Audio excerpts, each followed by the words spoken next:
Okay. Hi, everyone. Welcome to our first PIC meeting of the 2021-22 school year. And we'll get started with honoring the land. Halton, as we know it today, is rich in history and modern traditions of many First Nations in the Métis. From the Anishinaabe to the Ottawadoran, the Haudenosaunee, and the Métis, these lands surrounding the Great Lakes are steeped in Indigenous history. As we gather today on these treaty lands, we have the responsibility to honor and respect the four directions, land, waters, plants, animals, ancestors that walk before us, and all the wonderful elements of creation that exist. We would like to acknowledge and thank the Mississaugas of the Credit First Nation for sharing their traditional territory with us.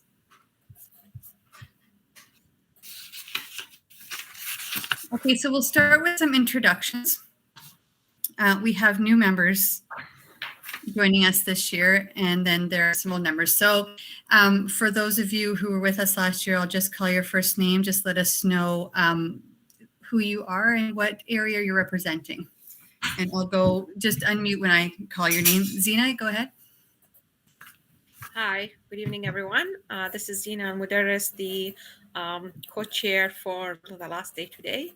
Me and Andrea. I am located in Oakville, and I am the mom for the child in the elementary school in Oakville. Thank you. Saad?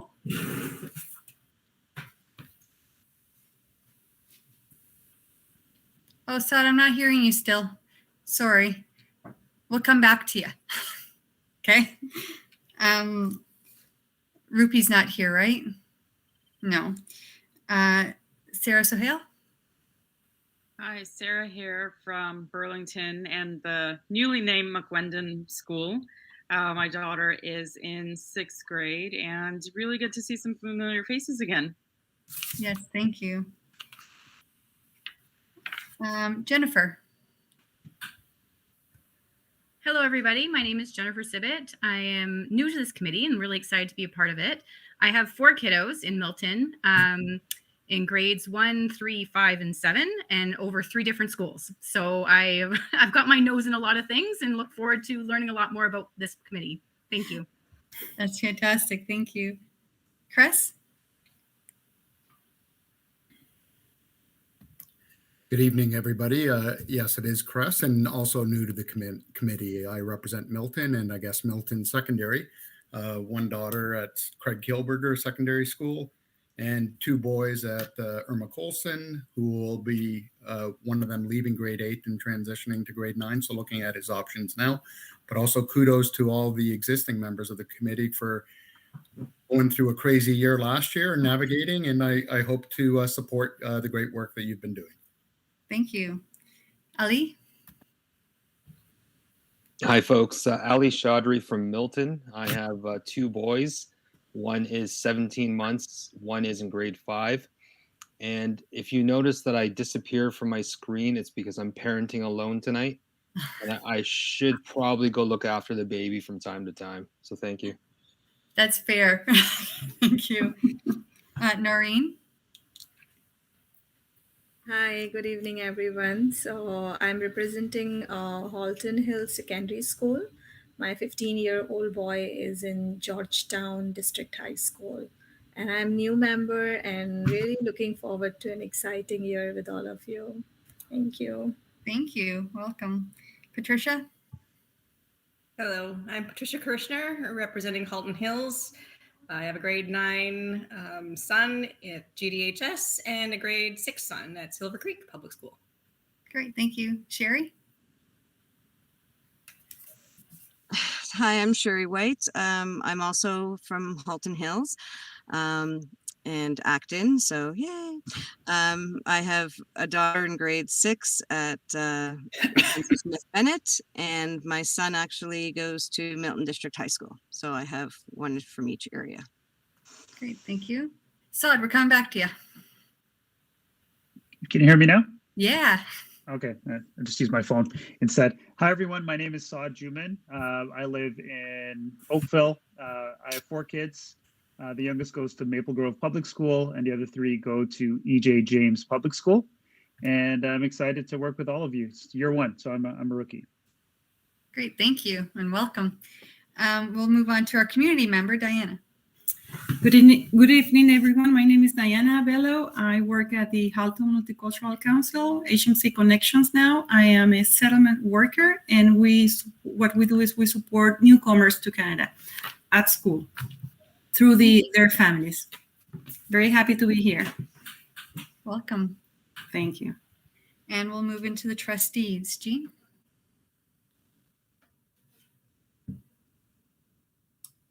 Hi, my name is Jean Gray, and I'm the trustee for Halton Hills, and delighted to have all of these newcomers from Halton Hills and Sherry returning, of course. Thank you so very much for your representation. Tanya? Hi, everyone. I am Tanya Rocha. I am one of the trustees in Oakville. I look after wards 3 and 6, so essentially everything east of Trafalgar. This is my 3rd year on this committee. I can't remember, but give or take. And prior to that, I was a PIC rep prior to becoming a trustee. Not a PIC rep at this level, but a PIC rep at the school level. I do have kids in Halton. They're all at the elementary level. I do want to say thank you to all the returning parents and a huge welcome to all the new parents and staff that have joined this year. So I'll pass it on to the next trustee. Kelly, go ahead. Good evening, everyone. It's so great to see everybody, those who are returning and those who are new. Thank you so much for volunteering to be on this committee. Just so you know, I think the Parent Involvement Committee is one of the most needed in the board, and so thank you very much for volunteering. Some of my history actually is I was the founding chair of the Parent Involvement Committee for the first 2 years when we were establishing it, and I have been on it ever since. So, and I think that's like 15, 16, 17 years. I can't remember. It's a long time, but anyways, I believe it is really important to have parental voice and to have the feedback from parents. And so thank you very much for stepping up to this. Oh, I am one of the Oakville trustees. I represent wards 5 and 7. So the White Oaks family of schools and everything north of Oakville. Thank you, Kelly. And moving on to our board members, Shelley? Good evening, everyone. I'm Shelley Warinsky. I am the principal at EJ James, and I am so excited to be asked to be part of this committee this year, and I just look forward to working with all of you. Thank you. Thank you. And Louisa? Good evening, everyone. My name is Louisa Botello. I'm a vice principal for Halton District School Board, specifically for the new school, Elsie McGill in Milton, and we're very excited. We are moving in February to the new building. Right now we're at EC Drury, so all white walls will change. And I'm looking forward to working with each of you. I've presented at PIC for many years as a guidance counselor, so I'm looking forward to being part of the very important committee. And I've been with this board for 21 years, and so fully dedicated, and I think it's the best board. So thank you. Thank you. And moving on to our new superintendent, Eamon. Go ahead. Good evening, everyone, and thank you all for joining our team. I'm incredibly excited to be here. I'm a new superintendent with the Halton District School Board. Louisa has been here for 21 years. I've been here now for a little bit more than 3 months. So, and it's been going pretty awesome. I'm having a wonderful time working at the Halton District School Board. It's an incredible place to be. I support my portfolio. I look after schools in Burlington, and I have several portfolios, including this very important portfolio of parent engagement and school councils as well. So really, really happy to be here this evening and to work with all of you. And I do want to thank all the people that put their name forward. When we put out a call to fill some vacancies that we had, we were overwhelmed with the number of people that put their name forward. And so for the new members that came, we are so grateful for the work that you're doing in your communities, because it was very clear the kind of work that people are engaging in. And so what we did is we focused on the idea of that spirit of volunteerism. People are engaged in their school community and engaged outside the school community. And so we're very grateful for all the people that put their name forward, because there's so many people that were engaged. And then all the people that are here today that were chosen to be on the committee. All of you got to choose. Many of our members here got to choose based on the lists that were put forward, and so we're very grateful. And I'm certainly very grateful to be part of this team here. Thank you. Thank you. Moving on to the next part of our agenda is the passing of the minutes from, I believe it was April 8th. Sorry, I'm just looking back. Andrea, you didn't introduce yourself. Oh, I didn't? Oh, hi. I'm Andrea Chan. I am the outgoing co-chair. I've been on this committee for a very long time. I represent Oakville. I have one more child left in the system for another couple years, and then that's it for me. But yes, and I'm glad to be back. Thanks, Kelly. I forgot. Okay. So the minutes from April 8th. Can we just get a motion? I don't know if anybody's had a chance to look over those. For the new members, obviously not, but Zena, motion to move forward. Can I get a second?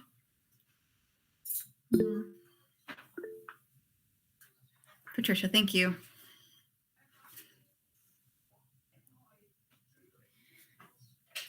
And the next item on our agenda, we're moving right along.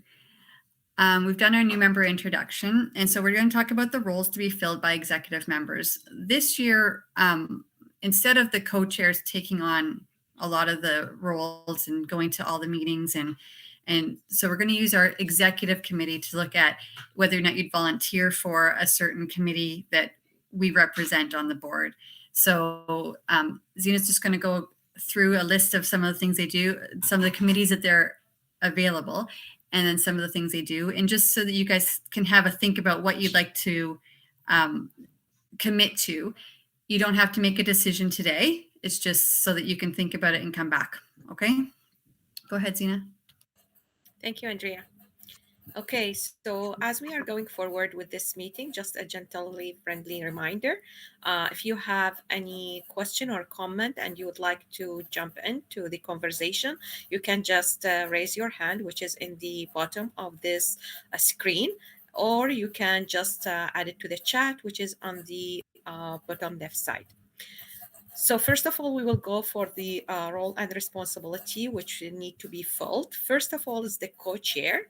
So at that part, there's some announcement for the new co-chair according to the interest for those who show the interest and send the email to Juan and Ayman. So please, Ayman, go ahead with that part, please.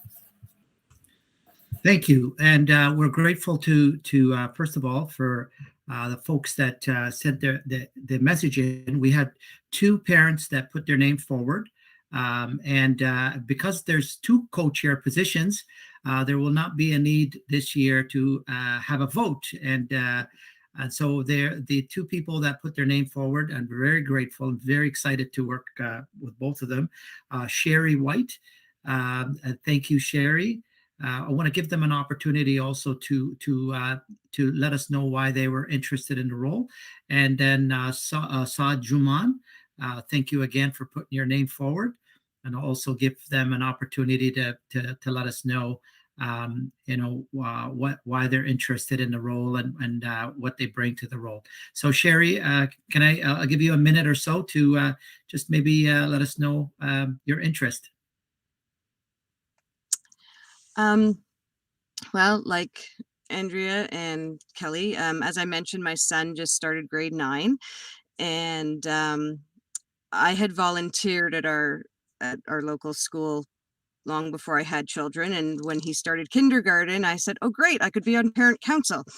And I was asked if I would take on an executive position. And I said, sure, why not? I'll do whatever anybody doesn't want to do, thinking I might get stuck with fundraising or secretary. And I ended up as chair for 2 years. So when I think about that now, then yes, as part of my being chair of the parent council was when I first joined as a pick rep. So that was like 11 years ago.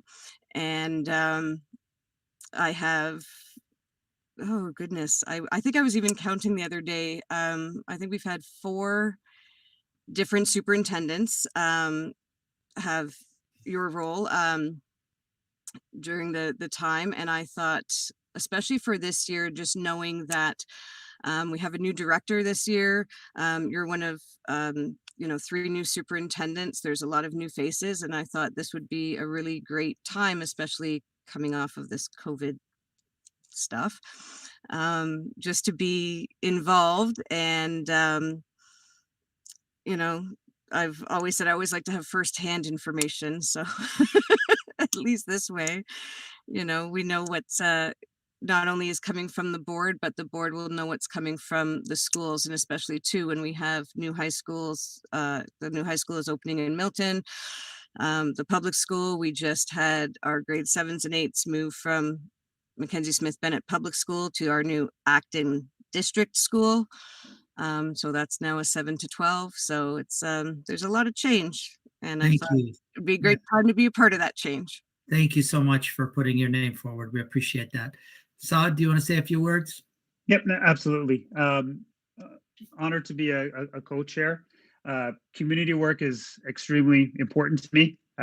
I've been in Oakville since 2018. I'm a born and raised kid from Scarborough. So the things that are near and dear to my heart, I like to be involved in as much as possible. I've been on the board of Markham Sobel Hospital, where all 4 of my kids were born. I'm on the board for Centennial College, and recently I've joined the board in Halton for the Canadian Caribbean Association of Halton, because equity, diversity is super important to me as well. I've got 4 kids.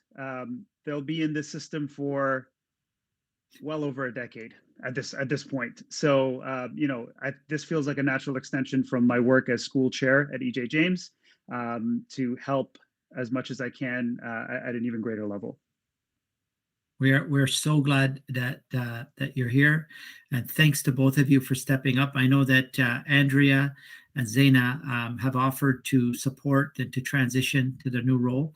And if you all don't mind, I would like to take a minute to just really thank Zaina and Andrea for all this incredible work that they've been doing, the time commitment that goes on with the organizing. We've had, just so you know, for this particular meeting, they've spent over 2 hours with me, just planning, looking at the agenda, giving me advice. Of course, as you know, I'm new to the board, of course, and they were so gracious with their time and their commitment, and you could see that. And I'm so glad they were able to continue with us this year, to be able to pass on all the knowledge, because they've been on the committee for years, and so we're grateful. And I know they've offered to support both of you in the co-chair position, so we congratulate both of you. And again, thank you, Zaina, and thank you, Andrea, for the incredible work that you've done over the past 2 years as co-chairs. We are really, really grateful to all of you. And hand that back to you, Zaina and Andrea. Thank you, Aina. Okay, so the second role that we will discuss is about the big conference committee, which we missed last year because of the pandemic. And I think this year will come back virtually. So I will hand that to Andrea. She can give some feedback about that. Please go ahead. Yeah, so we're going to break up our committee, our executive committee, into different roles for the PIC conference. So after we discuss what the PIC conference looks like, we're going to have to look at who will be on the team of getting speakers together or workshops together, who will be, when we were in person, we talked about who will be on the food committee and the volunteer committee, but we'll still probably need a few different types of committees once we understand what the PIC conference will look like and how it will go. So just to think about, we should all have a role as executive members in the PIC conference, but just kind of breaking up into the different committees. And like I said, we're going to know a little bit more when we decide what the conference looks like. Go ahead. Thank you, Andrea. Okay, so The other committee that we will ask for any volunteer to be part of it is the IEPB, or it's called the Inclusive Education Priorities and Engagement Branch Committee, which is that I will talk about it. So it is a Ministry Inclusive Education Priorities and Engagement Branch that commits 4 times per year, and it is usually started by September and then so on until the end of the school year. And also regarding that committee, they usually engaging for the they need some advice and commitment to the well-being, health, safety of all the parents and students all over Ontario. They are learning about the valuable experience and feedback through our ongoing dialogue with the PIC chair and board leads. So this is specifically committee for the co-chairs. So this is something that Sherry and Sod can think about it, and they can discuss between them so that they can go forward. And Ayman will be the second person to attend, which is not optional, sorry. The other committee is the Ontario PIC Connection, or called OPIC with double C. And it is a Facebook group, which is a group of all Ontario PIC School Board. And they are met 4 times per school year, and usually the second month of the ministry meeting, which is the IEP. Okay, so if it is start September, so the next meeting of the OPIC will be November, and so on. What they will do, they will discuss what's going on from the previous meeting, and also they will share the ideas through Ontario PIC School Board. They will see what is the new idea that they can benefit from board to board. And also they will discuss what is in the future in the IEPB meeting and when they want to go forward with the Ministry of Education. This is, again, it's the part of the PIC chair or co-chair. So this is again between Sherry and Sud, so they can discuss and find out who will attend which or whatever. The other committee, it is the Halton District School Board Calendar Committee. It is once per year. And in that committee, they will be give the parent perspective on the calendar of the next year. And it is depend whichever want to volunteer on that. It is one time, usually between November and December. And we have the Halton District School Board EI Steering Advisory Committee, which is the Equity and Inclusion Education Committee that will share the parent perspective on that part. And they meet also 4 times per school year, but the last year was an exclusive year because of the pandemic. They just met twice. The last committee is the Environmental Management Team, and this is the first year that the PIC will be involved and become part of that committee. And they usually meet every the second Tuesday of the month. This month, in November, Andrea, she was just representing the PIC because there was no one assigned for that one. And maybe for future, we can discuss that with whoever want to volunteer. Yeah, I'm just going to add there that they ask for, if possible, a 2-year commitment. So if you know you're going to be on the executive committee for 2 years, then that's a great role for you. It does not have to be, but they're trying to get their members to stay for 2 years. And we have the last part to be discussed is about the school-based PIC representative role. And either Andrea or Ayman, we can give some heads up about that part, please. I'm happy to speak to that. So every school would have elected a rep that is a PIC rep at the school level, and so some of the, I guess, a few people have reached out to say, you know, I'm a PIC rep, and so today's meeting is this is the PIC committee, and the PIC reps at the school will have an opportunity there will be some workshops that will be put together, and the workshops, we're going to bring people together. There's also going to be some workshops you'll see on the agenda that was sent out for the school councils. We're going to do financial training. That'll be on January the 13th.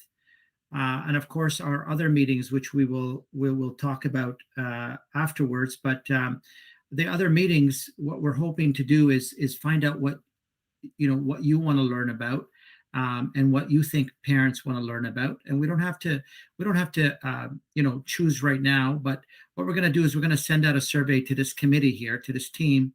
It's going to be some sort of a Google form that'll come to you to ask you, is there a committee that you're interested in joining? And if so, please go ahead and select that and tell us what you're interested in. And there'll be a little bit of a brief description perhaps on each committee, just in case people want a little bit more clarification. And then there's also going to be an opportunity for you to kind of say, what kind of learning do you think? We've got 3 more meetings that are live streamed this way, which is January 27th, March 31st, and May 26th. And at those meetings, we typically have people coming and presenting various things. So, for example, we can call people in. As you know, we're always trying to get better at our work around equity and inclusion, creating an environment where people feel like they belong. And it's not just about trying to fit into an environment. So those are the kinds of things that we are always working on. We're working constantly to raise environmental awareness. We've had some incredible things going on in our board right now. And we could, if that's something you want to learn about, we can put those things on there. You can indicate this is something we'd like to hear about, or maybe parents want to hear about. There's also at the secondary level, there's things like de-streaming, and what does that mean in terms of the math curriculum, for example, coming in, and other courses, the applied level courses not being available in the high school level. If that's something that we would want to know about, you can indicate that, and then we could bring some of our folks to talk to us about that. And there's going to be two workshops for our school-based reps. We're going to invite them to come to a meeting where we will have, the first one will be around, what the role is about and how we can engage other parents and how you take information back and what goes on. And, things around, like, for example, Caring and Safe Schools is going to come out to give them some information at the next meeting around dress code and whatnot, and get their input. But that'll happen on December the 9th for the first one, for the PIC reps, the school-based PIC reps. And on April the 7th will be the other date for the school-based PIC reps. So the financial training, as I indicated before, will be for school council chairs, treasurers. We have some incredible folks that are in our board in the financial department that are going to come out, and we're also going to talk about the role, and so that people kind of have an idea. There's people that, for example, they're brand new to the role of school council chair. What is it that we can and cannot do? Some people might have questions around fundraising, and they've started. What other things can we do? And so that'll be the time to be able to engage in those conversations on January 13th. And our finance folks will give them a great opportunity to learn more about how to function at the school level. And so those are the pieces around the meetings that are coming up. And like I said, there will be something sent to this committee to say, what do you want to learn about? I think, Raza, go ahead. Sorry, Raza, you're on mute. Can you hear me now? Hi. Yes, hi, Raza. Folks, I go by my middle name, which is Ali, which I purposely do to cause lots of confusion on committees that I volunteer with. The question I have, and thank you for explaining the meetings. The question I have, or really a proposal, can we, at the December 9th PIC representative session, can we speak about the pro-grant events that are coming up? I know, oh yes, speaking to some of the parents that are involved in pro-grant events, they're anxious, they're excited about funding. What could a pro-grant event look like this year? And most in particular, when those submissions need to be in. So if I can make that suggestion, that'd be great. thank you for that. I really appreciate that, Ali. That's actually one of the items that's going to be discussed at December 9th meeting. And as part of my report this evening, when I do my report, I'll also discuss a little bit about that as well. It's on the agenda for me to talk about for sure. So thank you for that. Sorry, I just had a follow-up point if I could. Sure, go ahead. Regarding the meetings, regarding the positions that need to be filled, is there an alignment with the 5 strategic goals for HDSB? So an example would be mental health and well-being. Is that to be assumed that it's included as part of the inclusive education priorities and engagement branch? Or is that embedded somewhere else? And I also had a question about the Indigenous priority for the school board. Is that embedded in one of those committees as well? Yeah, that's under inclusive education. Those are pieces, and again, as I talked about earlier about the opportunity to engage in that kind of work and bringing our team in here to support our own learning and everybody's learning. Because when we're streaming this live, there are many parents that are currently watching our presentations. And I know people have been reaching out and whatnot, wanting to know when these meetings are happening. So there are a lot of parents that want to be engaged. And thank you for pointing out the piece around the 5 priorities. There's always an opportunity to align to those 5 priorities that we have as a board. And the work that we're doing, whether it's environmental stewardship, whether it's achievement, and that's why I was talking earlier about the finding a way to bring some of our program team into here, whether it's around equity and inclusion or Indigenous perspectives and awareness. Those are things that we definitely want to engage in and cover and work on. And so people could please put those types of things on the Google form when it comes up, if that's what people want to learn about. And we do have 3 meetings, and we'll focus on the need where the most number of people want those things.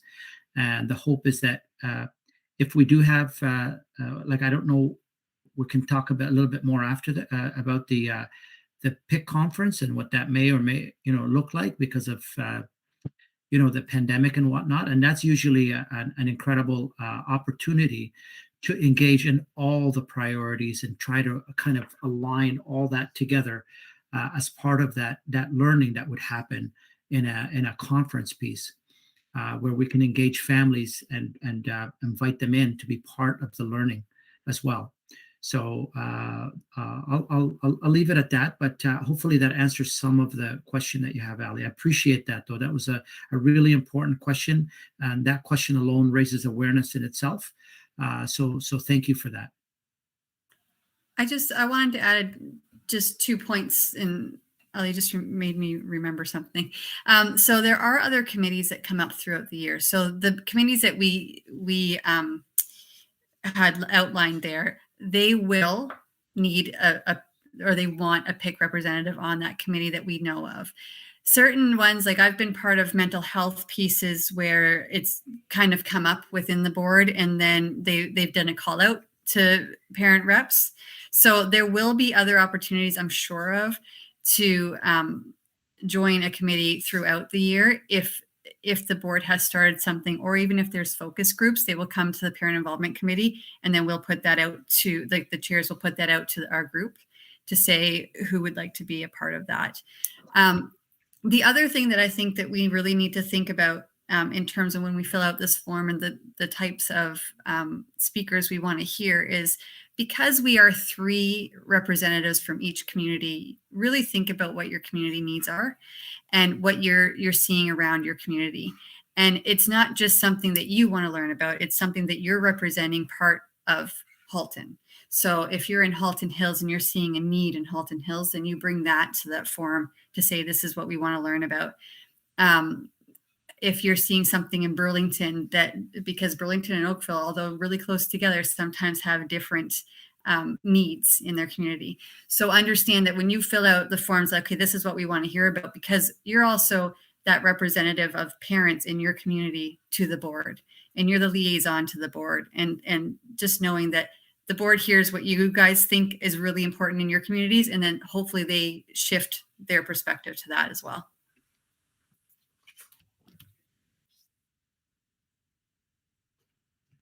Thank you, Andrea. And so I'm gonna pass that back to Andrea and Zaina for the next item on the agenda. Yes. The next item, Andrea, you can go ahead with I think we cover already the future meeting dates, unless if you have something to add, please go ahead. No, that's perfect. So just looking at the future meeting dates, I think Erin just said everything that we had to say about that, and we'll move on to the trustee update. I'm not sure which one of you are speaking. I think Trustee Gray is on the agenda first.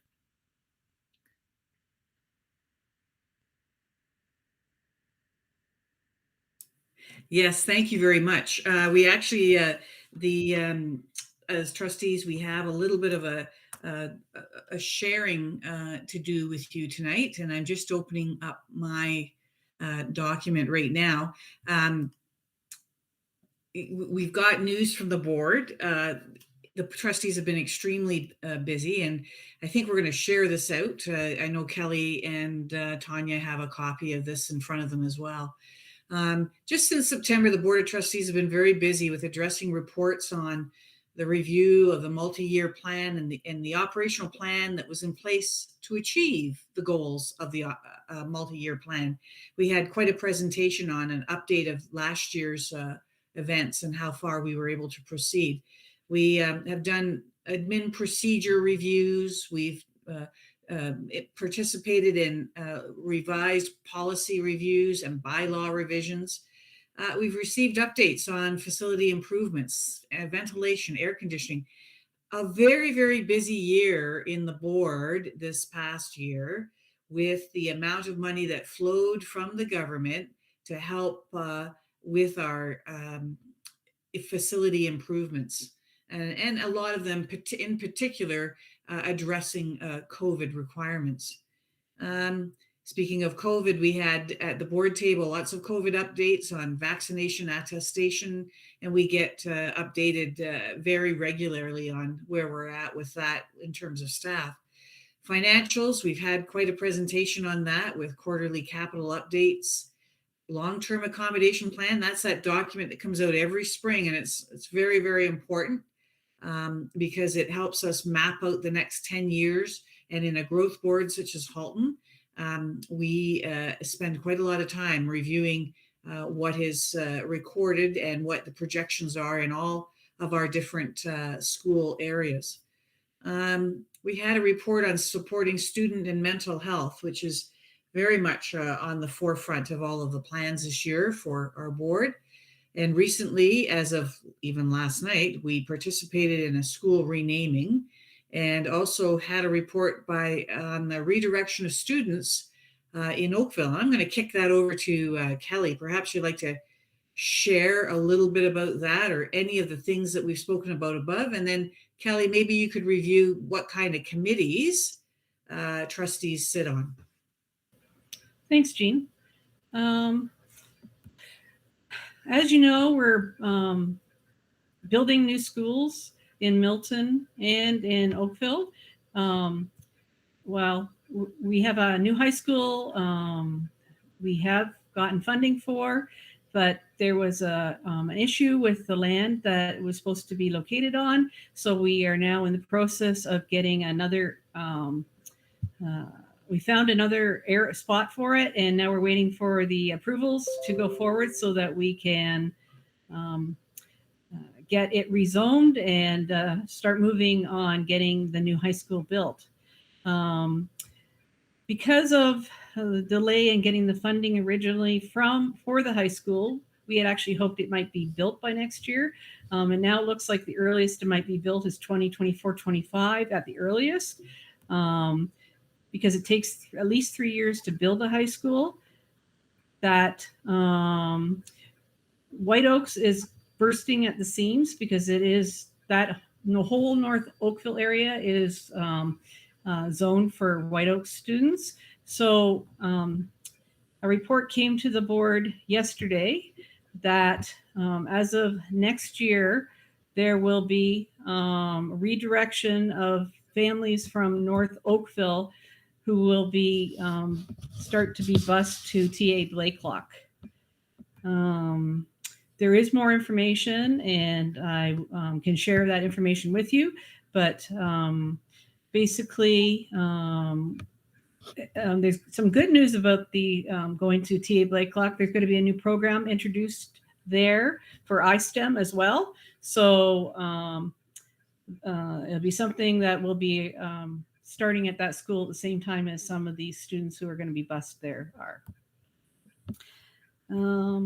Trustees are very busy. We're all on all kinds of different committees, and we have been meeting for the past few months on committees such as Audit, SEAC, the Director's Performance Review, Inspire Awards, Discipline Committee, the Supervised Alternative Learning Committee, Accessibility, the Environmental Management Team, and the Equity and Inclusive Education Steering Advisory Committee.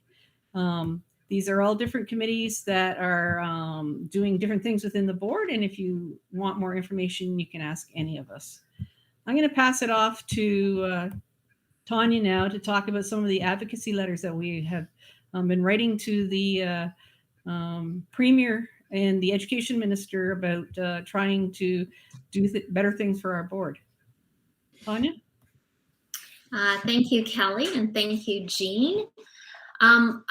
One thing I'm super excited about, and I didn't know if Jean was going to go into it in more detail, but last night we renamed one of our schools, and I believe it was Sarah who mentioned that she is a parent at the newly named McQuendam Public School. So for those of you who may have been following HDSB News and Halton News, because we always make the news in Halton, back in June, two trustees brought a motion forward to rename Ryerson Public School, and the Board of Trustees voted all in favor unanimously to relook at renaming the school. Fast forward to last night, and we were presented with three names, so McQuendam, Creekside, or Parkside. And we had to decide on which school name would grace the building that was formerly known as Ryerson. And we had a student delegate in favor of the name McQuendam. And I think he bowled everyone over, and the trustees unanimously voted to rename the school McQuendam. The name McQuendam means to remember. And we felt it was appropriate to rename the school McQuendam to remember, only because we took down the name Ryerson. And to have a name McQuendam, it's a name that will initiate discussion, will have a starting point to discuss our Indigenous people and traditions, and also to acknowledge what's happened over the centuries and in more recent decades, residential schools. So McQuendam it is. McQuendam Public School is not the newest school, but the newest name for our, that is part of the Halton District School Board. So I just wanted to share it because I was very moved last night, and I see there's chats about how to pronounce it. So, and it's also one of those things that it's not just a relevant name for today, it's a relevant name in decades to come, because it's part of our history, and it's something that we will always need to remember. We always need to remember to do better. So there it is. Now, advocacy letters. We are. Sorry, can I just interrupt, Sarah? Did you want to say something about that? I did just want to add something because I think it's such an important moment overall, not only for HDSB, but as a nation as a whole. And my daughter being in 6th grade, being old enough to really understand what was going on. Evan, her classmate who, spoke to the trustees, and when they watched you guys vote for it, and so as I understand it, they watched the YouTube video today in class, it really resonated with the kids. So it wasn't only like, of course, it was our school's name's going to change. We don't have a sign on the school anymore, which has been going on for a few months. It's listening to everything that's going on, and especially seeing you guys vote on it, that resonated with the kids. So I'm just really glad that you were able to share that. And that's really what I wanted to share, because getting that into their heads at this age is what, really establishes what they're going to think and impact in the future. Yeah, thank you for sharing that, Sarah. And I think it's one of those things too, that if you see Evan, who's a grade 6 student, presenting and delegating to the board and explaining why we should consider the name McWendam, it goes to show how powerful student voice really is. So when you hear a student say, "Oh, I'm just one kid, who's going to listen to me?" Well, now there's a video of Evan, a grade 6 student, delegating to a board of trustees, and his voice was heard and the voices that he represented. So if anyone ever needs a video on the impact of student voice, watch last night's meeting, because he was spectacular. So student voice matters. I'm so excited about that. Okay, on to advocacy letters. So we are a board who loves to write letters, only because we want our voices heard, and our voices really are to do better for all of our students and our families and our staff here at the board. So these are just 3 of the letters that we've written recently. So the first one of the ones that I'll mention is we wrote to the Prime Minister and the Premier about regarding truth and reconciliation, and really to listen and to take action on behalf of the promises made in the Truth and Reconciliation Act. We also wrote a letter to the Premier asking to add COVA to the ISPA list in the Education Act. Now, ISPA, I'm going to need a refresher from my fellow trustees. ISPA is the Immunization Something Policy Act. And what that is it lists all of the different vaccines that children should receive when attending school. Our intention behind writing this letter is really to advocate for children to be able to get the vaccine. And if they can't get the vaccine, there's at least an education component for parents to understand the importance of not giving their child a vaccine. I think we've also been advocating, just talking with the minister. We have weekly conference calls. Not all 11 of us, but our chair and our director participate in weekly conference calls. And I think the most exciting news just happened today. It has been made public, and that is that we can return, high schools can return to a semester model. Now, that's exciting. February is looking really great. But the way we've set up our board with modified semesters, we had modified semesters so that in case a day like today presented itself, we would perhaps be able to move into semester model sooner. So what will happen next is we will consult with public health to see if our board can actually roll out sooner than February. So cross your fingers that will happen, but at least for now we know that February is a go, but we would like to do it sooner rather than later. I think that's it, and I will pass it on back to the chair. Awesome.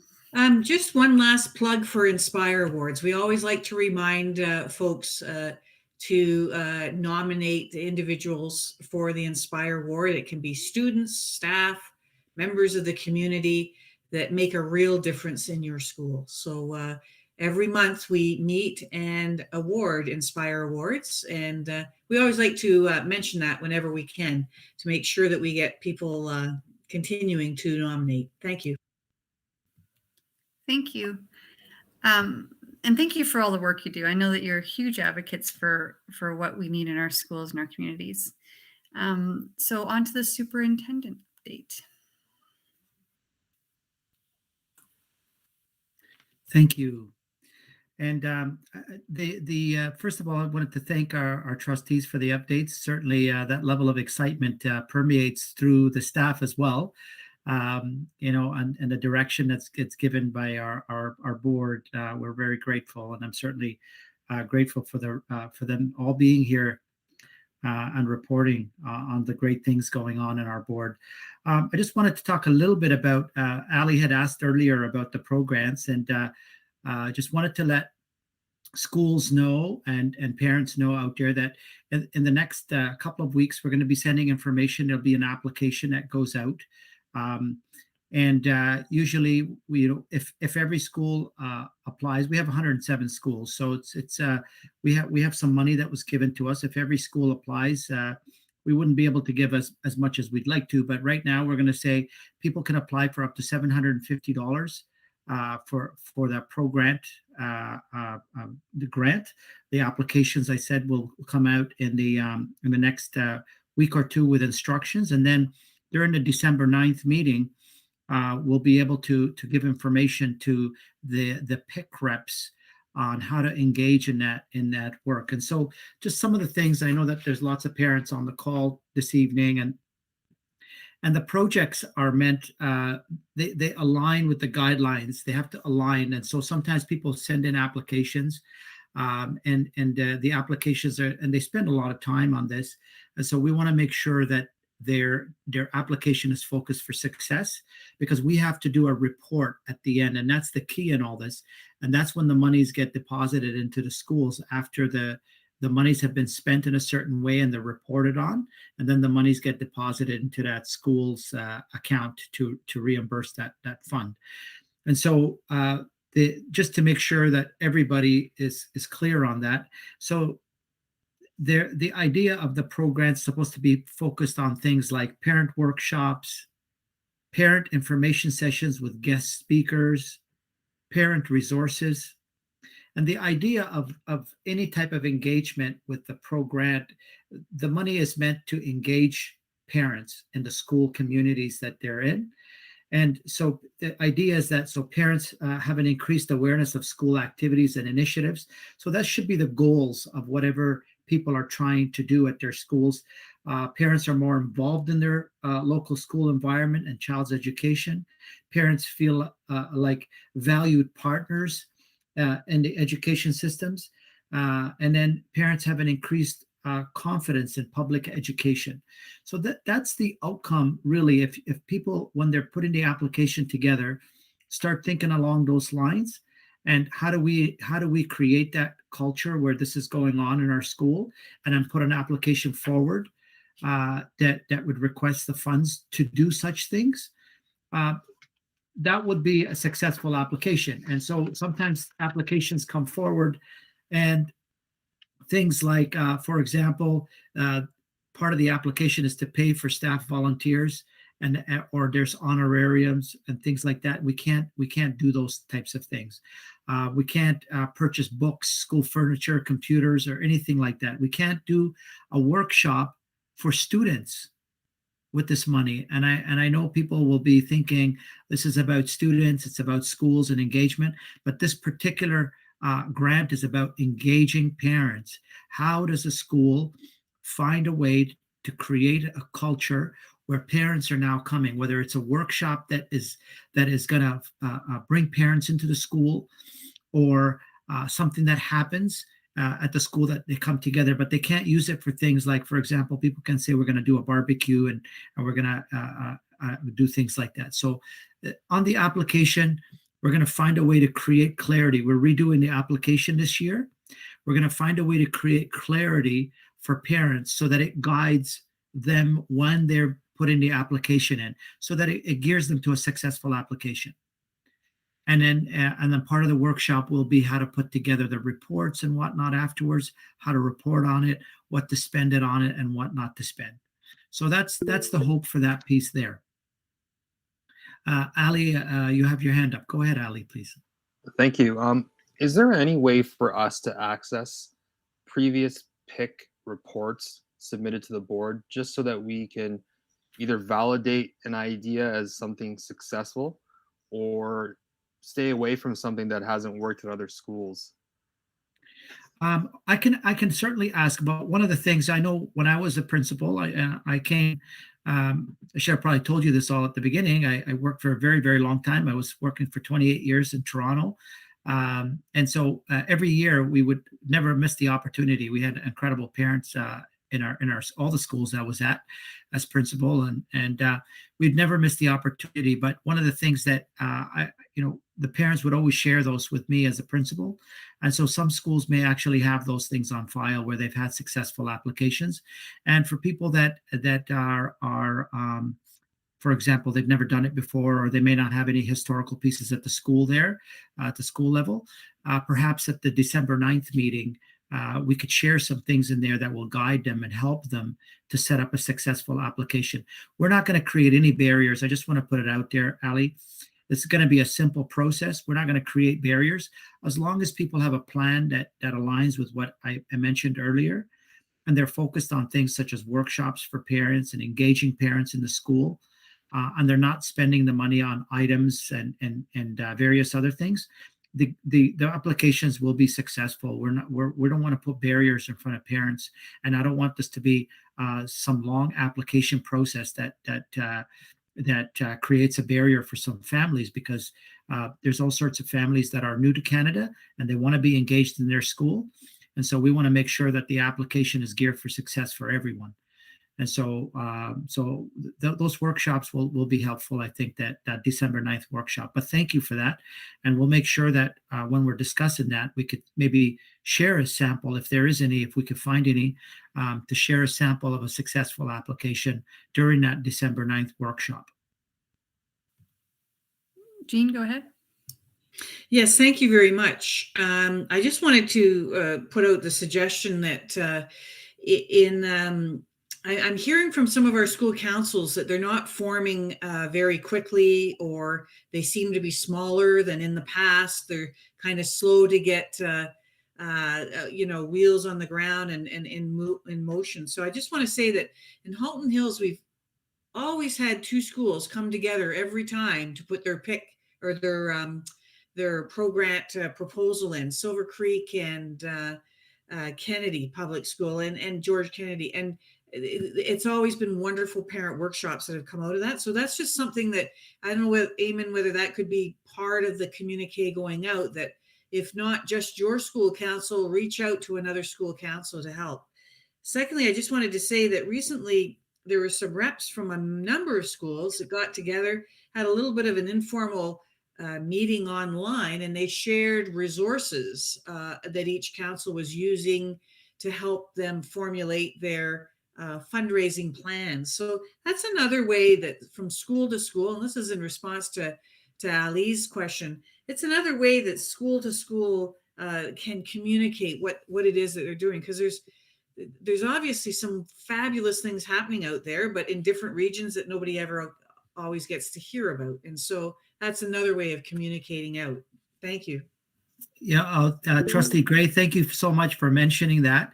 And it's exciting that you mentioned how a parent created a culture where they brought together. We had parents from almost, I think, close to 40 to 50 schools. And that's Saad Juman, who's just recently joined our committee here. He's on the call here with us. He's going to be one of our co-chairs. He's the one who put that all together and pulled parents in and created very much a call like this for school councils that came together and discussed fundraising initiatives. So, good on him and the rest of the people that came. There were quite a number of people that Mark? put that together. So Saad, you're on the call. Yep, I'm here. You want to talk about that? Because I think that was very exciting. It was a group. Yeah, it was a Zoom call. Looks like my orientation is sideways. I'm sorry, but it was a Zoom call. We put a call out to as many school councils that were interested in talking specifically for 1 hour about fundraising, just sharing ideas about, interesting ideas they've done in the past, how they're dealing with different COVID challenges. So we got together. We kept it to precisely 1 hour. Everybody shared. We had a little bit of an agenda. We recorded it, and then we sent it out to everyone that couldn't attend. And then, Eamon, you were kind enough. There were several key questions for our superintendent that people had. So we kind of crowdsourced the questions, sent it to you by email, and then you got the answers back to me, and we disseminated it out. So a lot of sharing has happened in terms of fundraising. And I think we just need to do a little bit more of that in terms of, council to council sharing on different issues. I agree. And I think that's what that PIC representative, the December 9th meeting, when we're filling out those forms, that's one of the things that we look at to say, okay, well, this is what we need to tell them about. We have to tell them about their programs. We have to tell them about the PIP thing. And then how are we going to communicate with each other? So that's really important. Thank you. Noreen? Yeah, so the grant has to be used for in-person sessions only? Because I Not don't anymore. know. No, and it never had to be. It's just that how are you going to spend your money in terms of, as long as it's regarding parent engagement. It does not have to be in person, obviously, especially now. Exactly. Yeah, that's what I was thinking. And there's also some money that's been sent to schools. Every school got so the PIP money, parent involvement money, that was sent to schools. So every school should have that in their account. It's $500 that was sent to schools. And if it hasn't arrived there yet, that will be going to the schools shortly. But that money is there for, and the school councils will engage with the principal on that process as well, in terms of how they work with those funds. Are there any other questions? But I do appreciate the comment about people coming together, and I certainly didn't raise that, but I'm so glad Trustee Gray was able to raise that, because that's a very important piece, and I've seen that in even the schools that I used to work at when I was a principal. So several schools would get together because some of the speakers cost, like they're quite costly. And so sometimes the speaker is $3,000. And so a few schools would get together and they put the proposal together to say that we're trying to bring and book this specific type of speaker, because we know that's going to create community. It's going to bring a lot of people together. Perhaps they want to do something where it's around equity and inclusion, or they want to do something around university applications. I've seen that happen where, they brought in specialized people to talk about international universities and whatnot. It just depends on the communities and what they want to do. But people coming together to pool their funds, that's certainly a very creative way of doing great things. Andrea, I think somebody's got a question. Yep, Chris has a hand up. You're on mute. Sorry about that. Thank you, Son. Great to hear about that initiative, and that's neat that you recorded that. I wonder if that recording could potentially be posted or available either on the board website or a link sent out, for example, to our committee, just to view and to disseminate, I guess, to the various school boards again.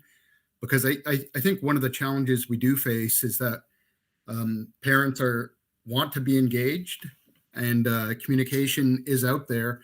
However, there is a lot of noise and a lot of demands, and COVID has just amplified that as well. So something like that I think is great, but I wonder even what other formats, how can we communicate better to all parents? So potentially something like that hour, can something like a short PSA, almost like a YouTube video or something with animated characters, explain a bit of the fundraising or promote some of that engagement, so that we get potentially more involvement at the local councils and better the schools. I don't know. It was just some of the ideas that came to mind. So potentially if we perhaps with the Google form, if some thought can be devoted to how to better communicate or reach out to parents in general, and then perhaps speak more on that note. Thank you. Thank you, And Chris. I saw in the chat that, did you put your email there? Is that what that was? Yes. Yeah, Saad, if you email the link to Joanne, we could certainly send it out to this committee here. If they wanted to, share that with their various communities, we'd certainly do that. Thank you. And that's it for me for now. Certainly, I just wanted to thank everybody for their engagement and their involvement in the work that's going on. And it's going to be a great year. I don't know, Andrea, if you guys wanted to talk a little bit about the potential for a conference later on. That's not necessarily on our agenda for a major discussion, but not sure if you wanted to engage in that conversation before you wrap up the meeting, because that's something that certainly we could have a conversation about. Yeah, and I think we don't have to do that this evening looking at the time. I think we could put that on our agenda for next time, Sure. just to talk about it a little bit more. But also I'd like to talk about it with the parent reps, like the full PIC school reps, to see what they think that the conference will look like. And then we can take it back to our next meeting, and then just kind of look at how they view it and how things have been done. And then we can actually finalize a decision on that. Tanya, go ahead. Yeah, so before I speak, I just want to make sure, because I know Sarah and Saad's hand are up, I just want to make sure that they get to speak before I do. Oh, sorry, I didn't see that, Sarah. Go ahead. Thanks, Tanya. Sarah, go ahead. Sorry, my computer just went wonky. Can everyone hear me? Yeah. Okay, I just wanted to go back to what Chris was saying for a second about communications to parents and all the noise out there. The recommendation that, Chris, you had about maybe, putting up, whether it be an animated video, not a presentation, because we see so many of them regularly, but all these questions that we have with respect to fundraising, especially coming out of the COVID year where we weren't allowed to fundraise, some sort of summary of that, along with the PIC committee, because I know that we had, or the PIC funds and PIC grants, because we had the exact same questions last year. I know I don't remember a lot of, like how they could be used or recommendations from the group that we have here, such as getting the schools together, or, how I forgot my third point. I had a third point, but getting those communications out to parents in digestible formats potentially could increase parent involvement so much more, because they really might not know what's going on, especially since we've had such an influx of new people into all our regions. So if we could look into that at some point, that would be really, really interesting. I think it would benefit all the schools a lot. Okay, thank you for that. I'll certainly ask. Sorry, Saad. Yes, just in the spirit of sharing, at EJ, I'll put this out for any of you that want to attend and see. I know we're not opening it up to parents of other schools, but we've got an interesting panel next week that we've planned on equity, diversity, and anti-racism. And we've got a panel of 4 speakers, interesting speakers. Superintendent Rob Etoff is speaking. The president of the Canadian Caribbean Association of Halton is speaking.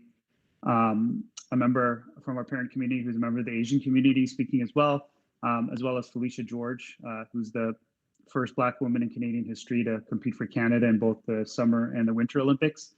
So all 4 of them are speaking about their experiences in terms of equity, diversity, and racism. So we're trying it. It's a panel that we're just doing very briefly for about an hour and a half for parents. And then we're tying that in the following week just for our school only, where the speakers are coming back individually to do talks to the students.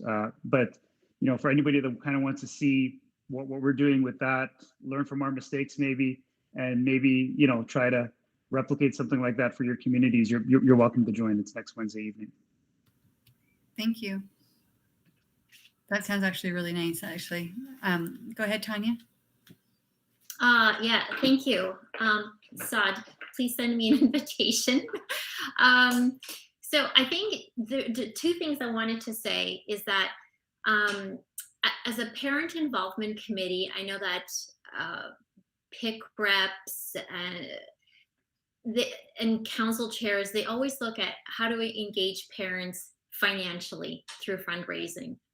And I think we need to look at it at a higher level, whereby we're engaging parents in the community and in education. So, for example, the panel that EJ James has put together for next week, there's a process where parents are going to be educated or students are going to be educated. And I think that's where the program comes in, is it's an opportunity for us to reach out to parents and educate them, make them wiser, give them more exposure to issues that are happening in the community. So I know it's really exciting to plan events like fundraisers and concerts and whatnot, but I think we also have to look beyond that and really pull parents in and involve them in the day-to-day of our children and what's happening in school. So address issues like racism and bullying and poverty and whatnot. So that was my first point. My second point is, I know we've been talking, and I know we're not going to talk about it a lot today, so I'm just going to put in a little nugget. And that is, I heard the term PIC conference, and I was under the impression that the PIC conference wasn't a for sure go ahead for this year, that a lot more discussion need to happen as to what parents really wanted to see.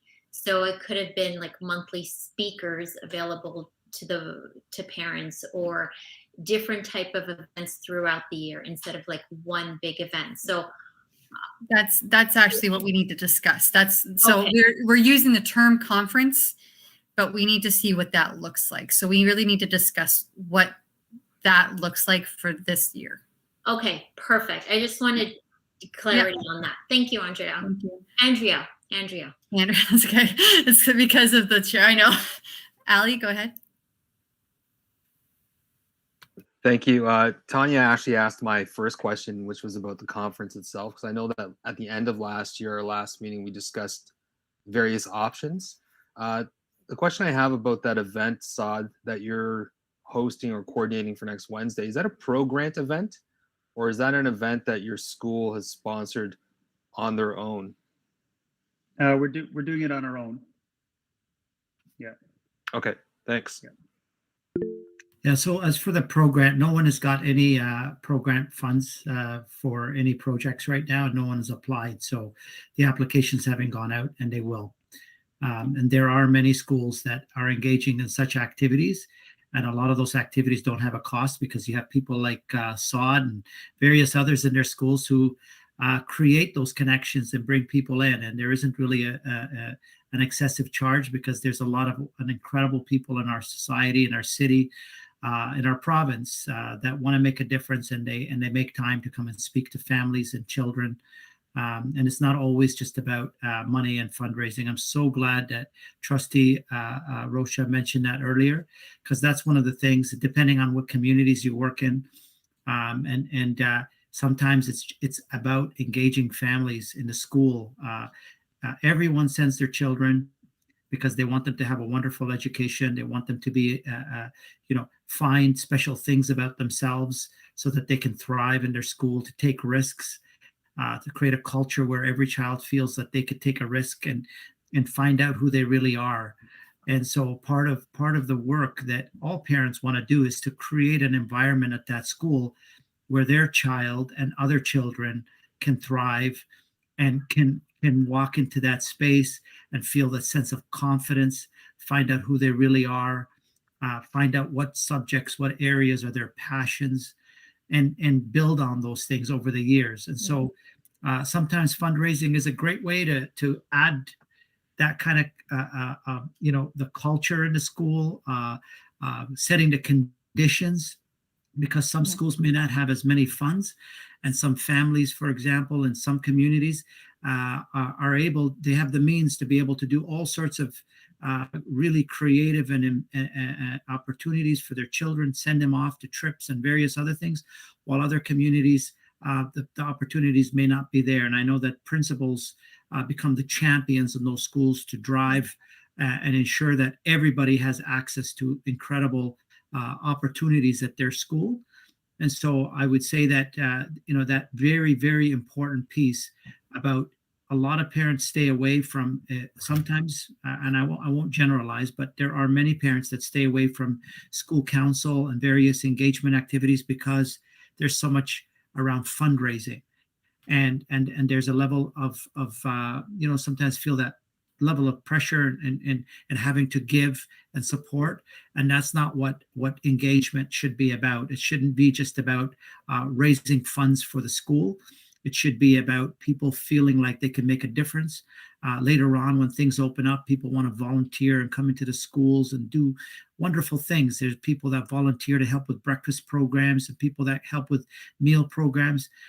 We have amazing parents. I've met so many families, just incredible people that want to make a difference, but it's not all about fundraising. And I just wanted to put that. Trustee Rocha, thank you so much for bringing up that point, because that's something that's very near and dear to me in terms of parent engagement. And not necessarily like it's great to do fundraising sometimes, but that shouldn't be the driver for all the great work that happens, because when parents are invited to a workshop, and there isn't the pressure around fundraising, more people will come. When the intentions are around, we're just trying to help and be supportive, more people will be engaged and supportive.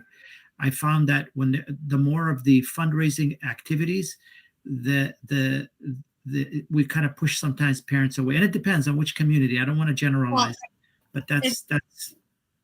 Yeah, and it's also it's an equity and inclusion piece as well, right? So Indeed. we can't forget that piece. And just just looking at the time, we're going to take these last two questions and then we're going to finish up. Shelley, go ahead. Sorry. Yes, Shelley. Yes, sorry. I'm kind of talking because Saad and I have worked at EJ for the last 3 years now, and I'm going to piggyback on what Eamon and Tanya were talking about. So last year, there was no fundraising at all. So no.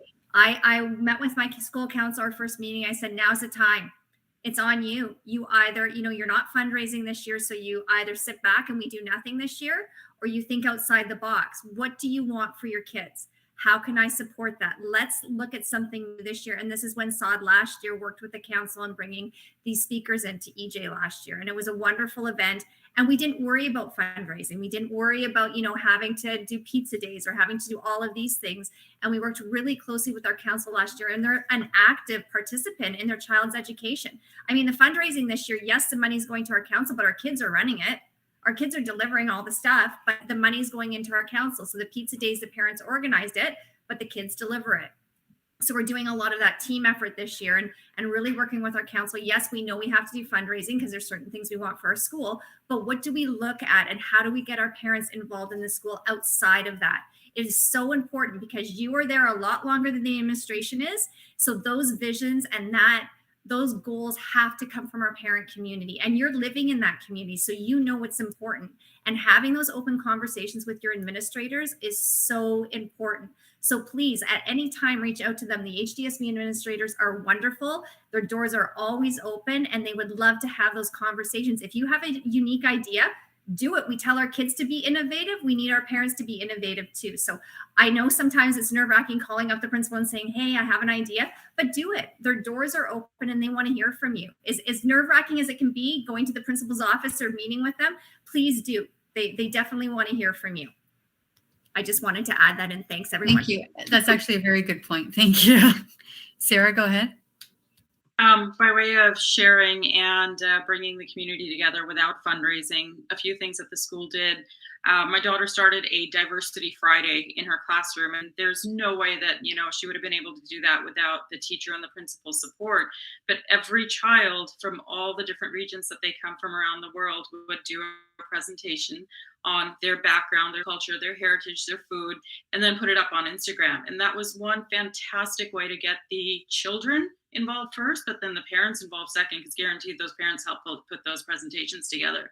And then by way of community, and I think I'd mentioned this last year, like we did coloring sheets of the school mascot and had everyone from the school put it up on the window during the holiday season, so that the sense of community was there. But that is something that the school council or the parent council executed, along with a few other really, really simple ideas. So yes, I fully agree that fundraising can seem very daunting, both in terms of setup and execution, along with actually taking part. We still need to focus on our communities during, and post-COVID.